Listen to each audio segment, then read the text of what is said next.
Mon Dieu, I'll never forget the night of February 28, 1944, when I heard American voices speaking French with terrible accents in the corridor of Montluc prison in Lyon, followed by the sound of gunfire and explosions that meant either the Gestapo was executing more prisoners or something impossible was happening. Someone was actually fighting their way into the most secure Nazi detention facility in occupied France. The stone walls echoed with unfamiliar sounds of automatic weapons and shouted commands in English. The smell of cordite mixed with the perpetual stench of fear and death, and through my cell window I could see searchlights sweeping frantically across the courtyard while guards ran in panic toward defensive positions they'd never expected to need. I was Sergeant Marie Resistance Dubois, Forces Françaises de l'Intérieur, and after 18 months of sabotage operations from the suburbs of Paris to the mountains of Savoie, I thought I understood everything about courage, about sacrifice, about the certainty that captured resistance fighters died in Gestapo prisons, without hope of rescue or reprieve. My nickname came from my reputation for never surrendering, never retreating, never accepting defeat even when outnumbered and outgunned by German security forces hunting the underground networks that fought to liberate France. But what happened during that February night in the depths of Montluc prison would challenge everything I believed about the limits of Allied support for French resistance, about American commitment to European liberation, and about the possibility that ordinary resistance fighters might be valuable enough to risk extraordinary rescue operations. Those American OSS agents would teach me that we weren't fighting alone, that Allied intelligence services possessed capabilities we'd never imagined, and that the United States viewed French resistance fighters not as expendable insurgents, but as valuable allies worthy of the most dangerous rescue missions. My journey to that impossible salvation began on February 15, 1944, when a German counterintelligence operation compromised the resistance network I'd been operating in the Lyon region.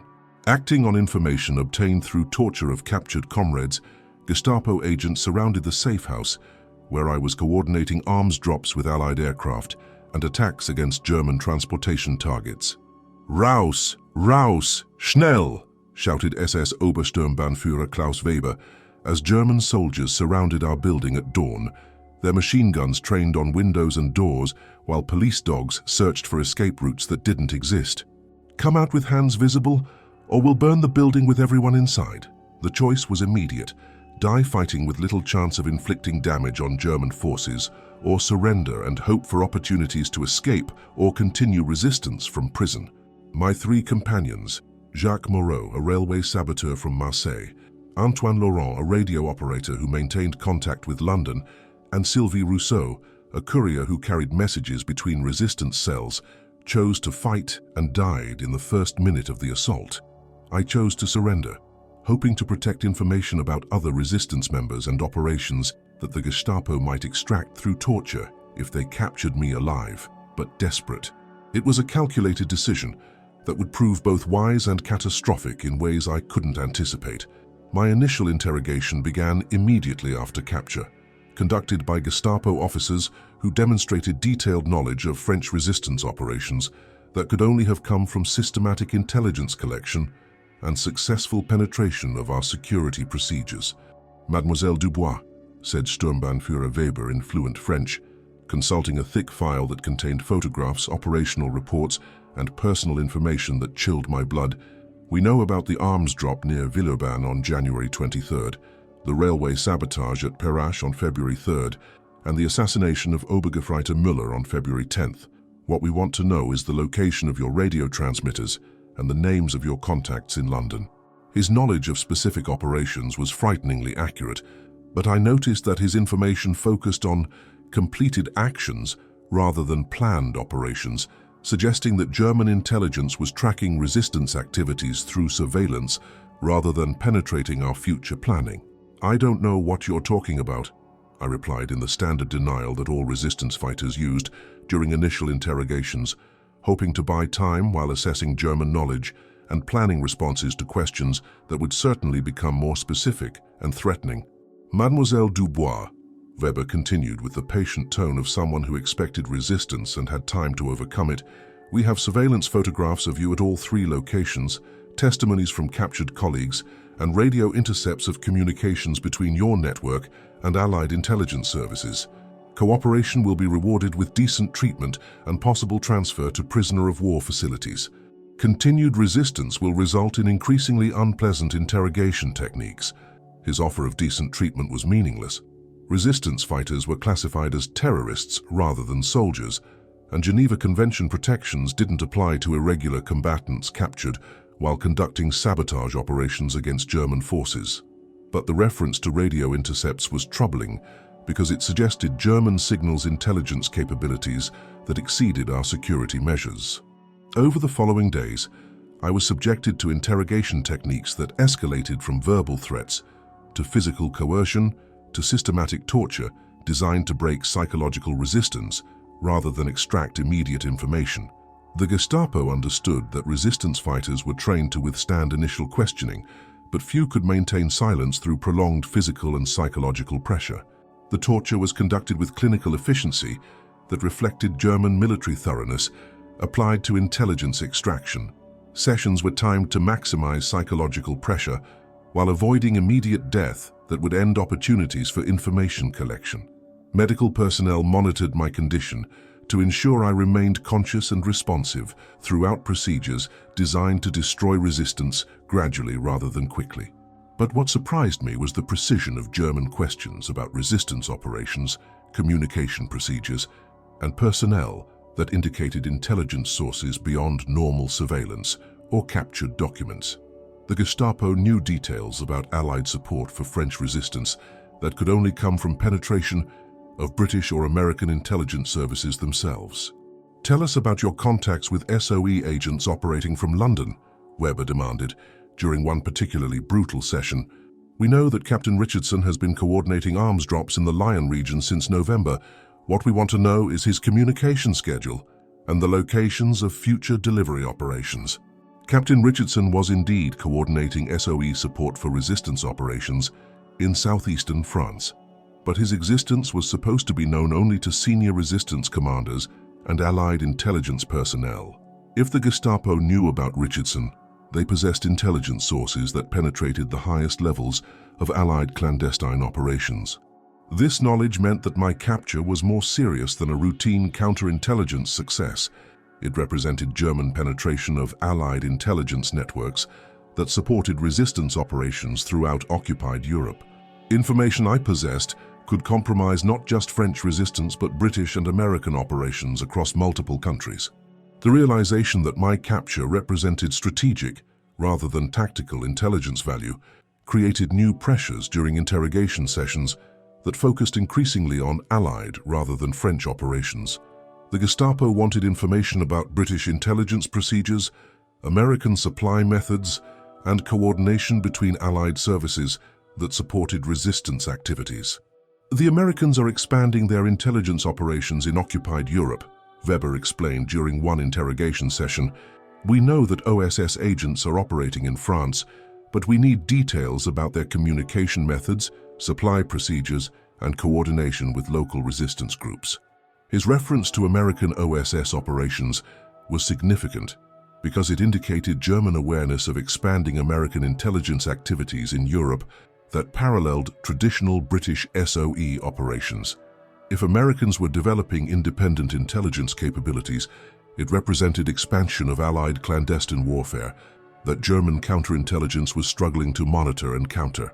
But what I didn't know was that my capture had been observed by Allied intelligence networks that were tracking German counterintelligence operations with the same intensity that Germans were tracking Allied activities.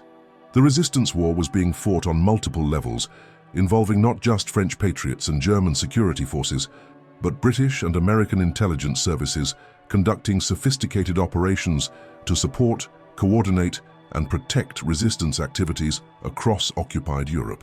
My education in Allied intelligence capabilities began on February 25th, when I heard radio communications in the prison that suggested unusual activity in the Lyon region.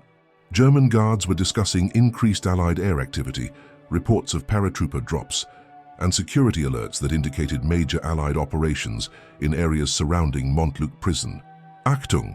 All units maintain maximum security," I overheard a guard radio message. Allied special forces are operating in Lyon sector. Expect increased resistance activity and possible rescue attempts against detention facilities. Rescue attempts against detention facilities seemed impossible by resistance standards. French resistance groups lacked the firepower, coordination, and intelligence necessary for direct attacks against heavily fortified German positions. Prison rescue operations would require military capabilities that exceeded anything available to irregular forces operating under German occupation. But Allied special forces possessed capabilities that resistance groups lacked, including specialized training, advanced equipment, and intelligence support that could enable operations impossible for conventional resistance fighters. If Americans were developing independent special operations capabilities, they might attempt missions that British forces would consider too risky or resource-intensive. On February 27th, unusual sounds in the prison indicated preparations for either mass executions of resistance prisoners or defensive measures against external threats that German commanders were taking seriously. Additional guards were posted, defensive positions were reinforced, and communication systems were tested with frequency that suggested immediate rather than routine security concerns. All resistance prisoners are to be moved to maximum security cells, announced the prison commander during evening roll call. Any attempt to escape or communicate with external forces will result in immediate execution. Maximum security cells meant isolation that would prevent coordination between prisoners and communication with any external rescue forces. But the threat also meant that German commanders believed rescue attempts were possible, suggesting Allied capabilities that exceeded German assessment of resistance resources. That night, February 27th, I was moved to a cell in the basement of Montluc prison, 3 levels below ground in facilities designed for prisoners considered especially dangerous or valuable. The cells were individual isolation chambers with steel doors, stone walls, and no windows or contact with other prisoners. But isolation also meant that sounds from outside penetrated more clearly, and during the early morning hours of February 28th, I began hearing activity that indicated major Allied operations in the immediate vicinity of the prison. Aircraft engines, multiple aircraft, flying low and slow in patterns that suggested supply drops or personnel insertion rather than bombing missions. Explosions in the distance that could be sabotage operations against German positions or supply facilities. Radio communications that included English voices, directing tactical operations with precision that indicated professional military coordination. This is Ranger 1, approaching target building from north entrance. I heard through ventilation systems that carried sound from guard positions.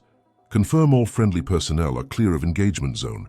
Ranger 1 was speaking English with American accent, using military terminology that indicated special forces operations rather than resistance activities. American military personnel were conducting operations in Lyon, in the immediate vicinity of Montluc prison, with tactical coordination that suggested major rescue mission rather than routine sabotage activities. The attack began at 03:47 hours with explosions that shook the entire prison building, followed by automatic weapons fire that echoed through corridors as American forces fought their way through German defensive positions. The sounds were unlike anything I'd experienced during resistance operations.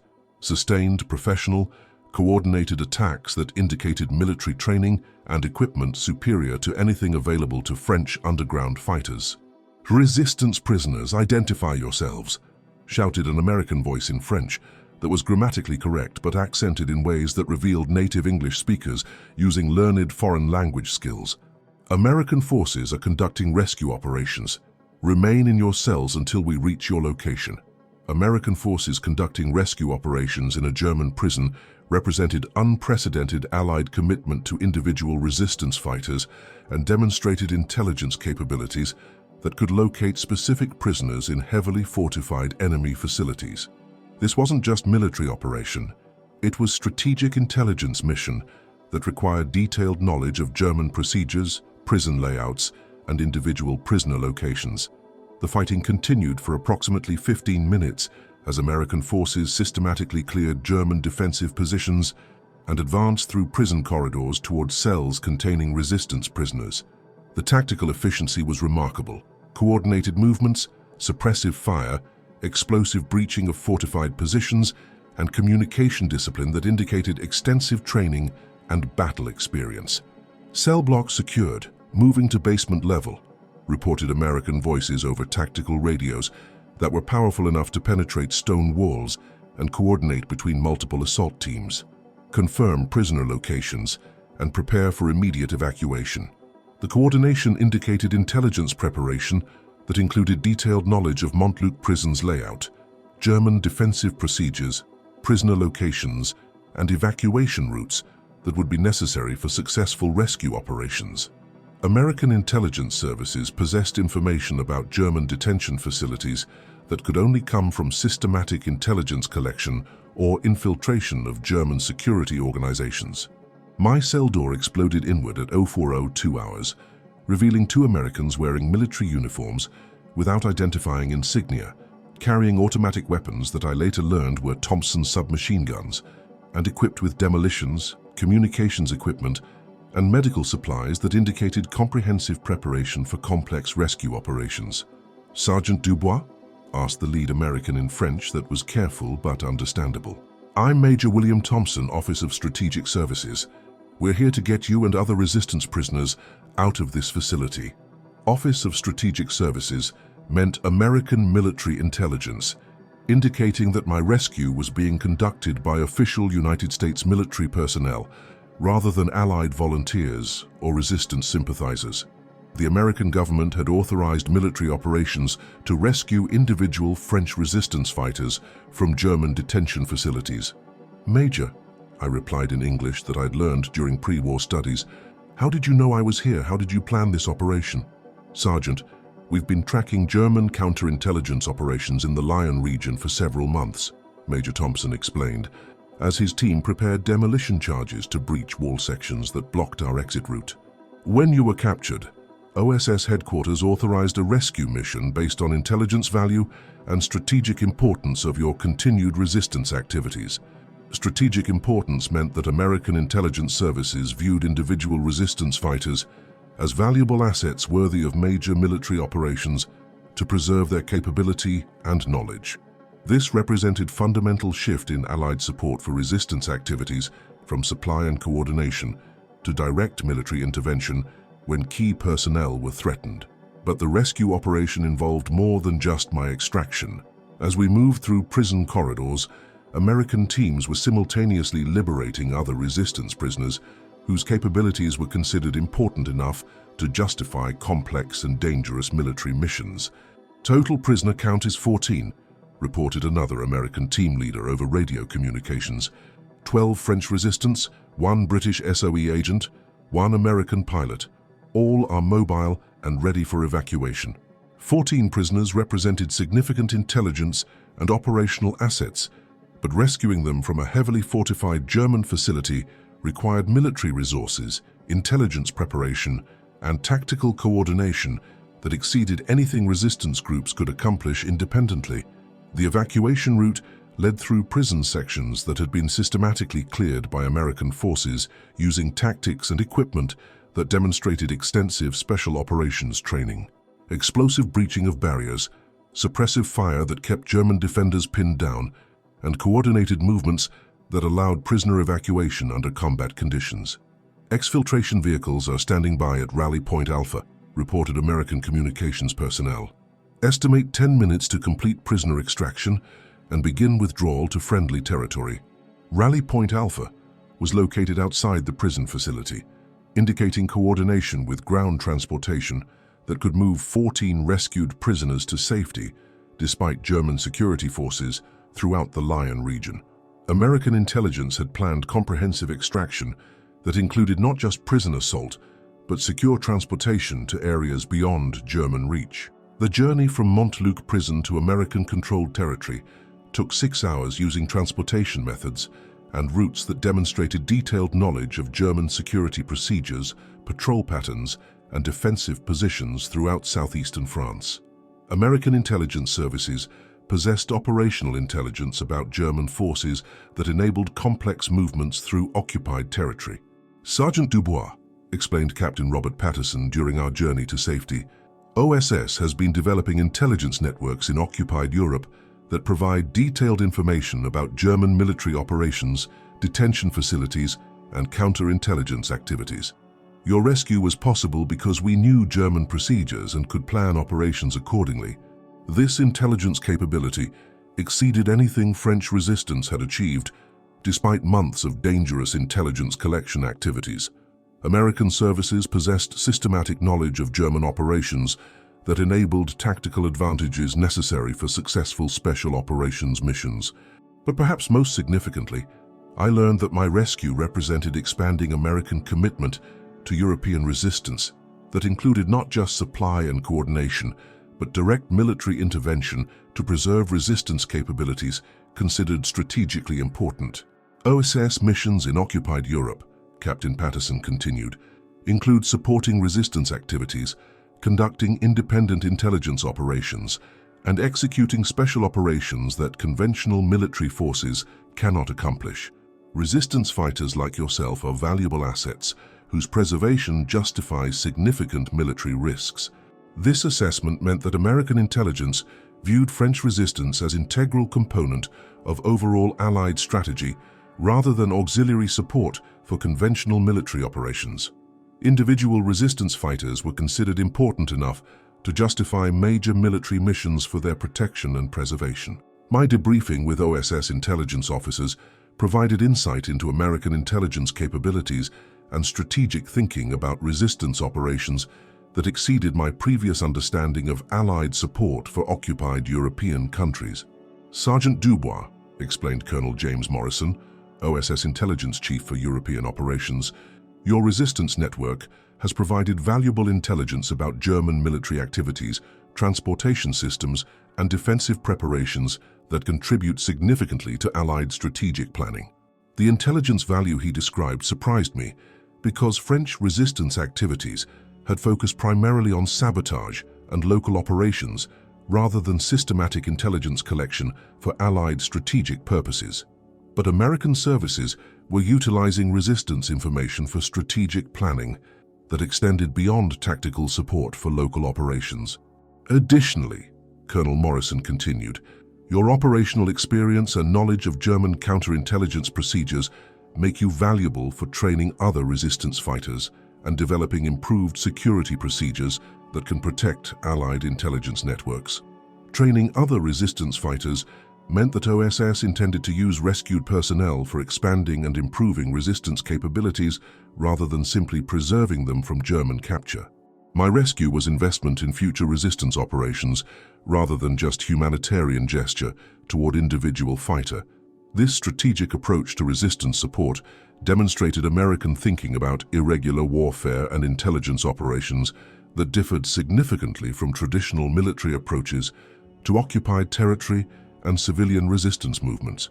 Over the following weeks, I worked with OSS personnel to debrief resistance operations, train new agents, and develop security procedures that could protect future intelligence activities from German counterintelligence penetration that had compromised my original network. German counterintelligence capabilities, I explained to OSS trainers, exceed resistance security procedures in most technical categories. Gestapo officers demonstrated knowledge of resistance communications, personnel, and operations that could only come from systematic surveillance or penetration of Allied intelligence services. This assessment influenced OSS security procedures and training programs designed to protect intelligence networks from German penetration while maintaining operational effectiveness necessary for successful resistance activities. But perhaps most importantly, my rescue and subsequent cooperation with OSS personnel demonstrated possibilities for coordination between American intelligence services and European resistance movements that could achieve results impossible for either organization operating independently. French resistance fighters, Colonel Morrison observed, possess local knowledge and operational capabilities that American services cannot duplicate, while OSS possesses technical resources and strategic intelligence that resistance groups cannot access independently. Coordination between our organizations maximizes effectiveness of both. This coordination became model for OSS operations throughout occupied Europe, as American intelligence services developed systematic approaches to supporting, training, and protecting resistance movements that served broader Allied strategic objectives. My work with OSS continued until August 1944, when Allied liberation of France made clandestine resistance operations unnecessary and allowed transition to conventional military cooperation between American forces and French resistance fighters who'd survived German occupation. "Sergeant Dubois," said General Patterson, the former Major Thompson who'd led my rescue mission, "your contribution to Allied intelligence operations has been significant, and your survival has enabled training programs that improved security for resistance fighters throughout occupied Europe." The training programs he referenced had indeed contributed to improved survival rates for resistance fighters and more effective intelligence collection that supported Allied military operations during the final year of European warfare. But beyond immediate military value, my rescue and subsequent cooperation with OSS personnel had demonstrated American commitment to individual resistance fighters and willingness to risk significant military resources for preservation of valuable intelligence assets. When France was liberated in August 1944, I was offered opportunities to continue working with American intelligence services in operations against remaining Axis positions, but chose instead to return to civilian life and help with French reconstruction efforts that would rebuild the country we'd fought to liberate. "Major Dubois," said Colonel Morrison during our final meeting, using the promotion I'd received for my work with OSS, "if you ever need assistance or want to contribute to international intelligence cooperation, American services will remember what you've accomplished and welcome your continued participation." This offer reflected lasting relationships between American intelligence personnel and European resistance fighters who'd worked together during the most dangerous period of the war. Professional respect and personal friendships had developed that transcended national boundaries and military hierarchies. My correspondence with OSS personnel continued throughout the post-war period, providing insights into intelligence development and opportunities for French participation in international security cooperation that grew out of wartime collaboration.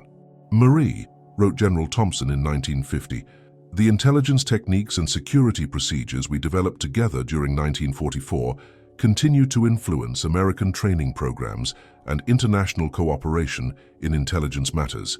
Your contributions helped establish foundations for intelligence sharing that serves democratic nations worldwide." These relationships contributed to French participation in NATO intelligence cooperation and post-war alliance structures that preserved security relationships developed during resistance operations against fascist occupation. In 1954, 10 years after my rescue from Montluc prison, I was invited to visit the United States and tour OSS facilities that had planned and supported the rescue operation that saved my life and enabled continued resistance activities. "Major Dubois," said Director Alan Dulles of the Central Intelligence Agency, successor organization to OSS, "your rescue operation demonstrated principles of intelligence cooperation and special operations that continue to guide American support for democratic resistance movements worldwide." The visit provided opportunities to observe American intelligence capabilities that had developed far beyond wartime OSS operations, creating systems that could address global security challenges while supporting democratic movements threatened by authoritarian aggression. "The special operations capabilities you experienced in 1944," Director Dulles explained, "have evolved into comprehensive intelligence systems that can support democratic resistance movements anywhere in the world while maintaining security and coordination necessary for successful operations." This development meant that American intelligence maintained capabilities for supporting resistance movements and protecting democratic activists threatened by authoritarian governments, using principles and techniques developed during World War II operations. My final assessment of American intelligence support for European resistance, written in 1974, shortly before my retirement, emphasized both the operational achievements and their implications for international democratic cooperation.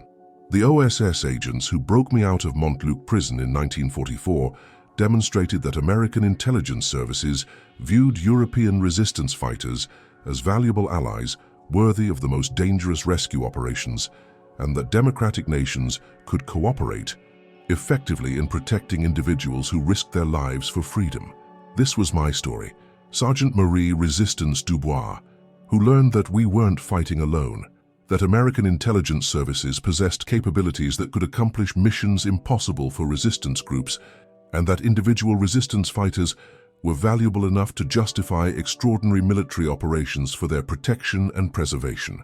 My rescue from Gestapo prison taught me that American commitment to European liberation included not just military and supply support, but direct intervention to protect individuals whose continued resistance activities served strategic importance, and that professional relationships developed during wartime intelligence cooperation could provide foundations for lasting democratic alliances. What struck you most about the OSS rescue mission that saved my life and 13 other prisoners? Have you heard similar accounts of special operations conducted to rescue resistance fighters or intelligence assets during World War II? These personal testimonies help us understand how individual rescue operations could demonstrate broader Allied commitment to supporting democratic resistance movements. If you want to hear more first-hand accounts like this one, make sure to subscribe and hit that notification bell. Tomorrow we'll be sharing the story of Lieutenant Giuseppe Partisan Romano, an Italian resistance fighter who witnessed American Special Forces operations in northern Italy that demonstrated unprecedented coordination between Allied intelligence services and European resistance movements. These voices from the past deserve to be heard. Let's make sure their stories live on.